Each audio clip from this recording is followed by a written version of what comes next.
Bonjour chers amis, j'espère que vous vous portez bien. On va commencer cette vidéo.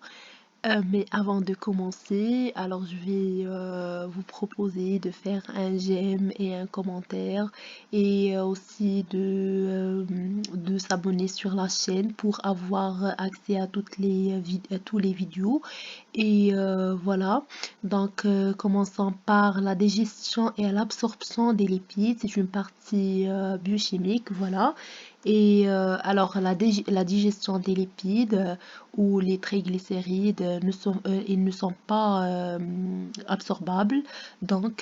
Ces substances sont absorbables sans les acides gras libres, les monoglycérides et aussi le cholestérol. Les grandes étapes de la digestion des lipides se séparent. En premier lieu, on a l'émulsification des graisses, c'est-à-dire la formation des micelles pour le transport ou l'absorption de ces graisses. On a l'hydrolyse des lipides et aussi la formation, comme j'ai dit, des micelles et l'absorption par endocytose du contenu micellaire. La digestion implique deux types on a les acides biliaires et leurs sels et aussi les enzymes, ce qu'on appelle les lipases, le colipase, cholestérolestérase et la phospholipase. La formation de micelles pour pouvoir traverser la bordure en brosse.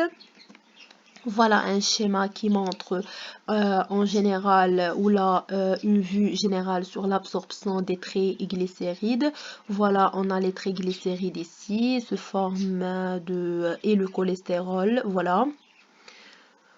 On a les sels biliaires qui vont être impliqués dans la formation, dans l'émulsification et aussi la formation des micelles. Après, ils vont être transportés. On a les triglycérides qui sont dégradés en monoglycérides. Et voilà, le cholestérol va être transporté.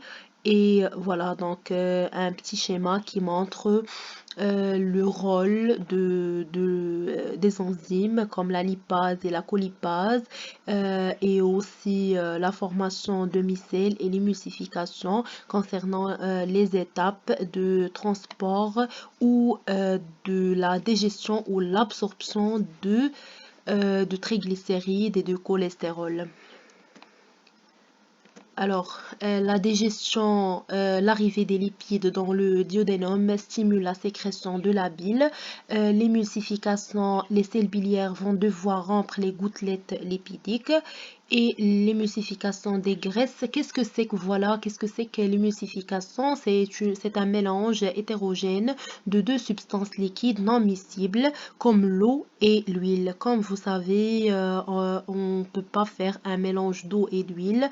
Donc, on a toujours ils ne sont pas miscibles donc ces deux liquides, on ne peut pas les mélanger. Donc, l'émulsification consiste à disperser l'une des substances, ici ce qu'on appelle les lipides, qui est la partie gras, dans l'autre qui est la phase aqueuse, se forme de petites gouttelettes. Le mélange reste stable grâce à la troisième analyte appelée émulsifiant qui joue un rôle de tension actif. Les sels biliaires, ils jouent un rôle très important comme un tension actif, donc qui diminue la tension superficielle entre les deux liquides. Donc, on a voilà un mélange de ces deux substances ou ces deux liquides qui ne sont pas miscibles, qui sont les lipides et la phase aqueuse.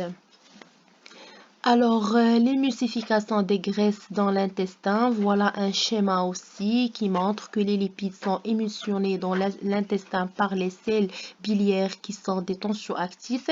Certains lipides alimentaires sont naturellement émulsionnés comme le lait par exemple. Concernant l'action des sels biliaires sur l'émulsification des graisses, les acides biliaires, ils vont jouer le rôle de détergent, agent de surface pour solubiliser les lipides dans la phase aqueuse de Schill. Et les acides biliaires sont amphiphiles. Donc, ils ont deux parties, une partie hydrophobe et une partie hydrophile, avec un domaine, comme j'ai déjà dit. Donc, le domaine hydrophile, c'est un acide aminé conjugué, et un domaine lipophile, c'est le cholestérol. Et l'émulsification va rendre les lipides accessibles à la lipase pancréatique. La digestion de lipides. La digestion de lipides, on a l'action de la lipase grâce à la formation d'une émulsion. La lipase a un contact avec les triglycérides. Voilà.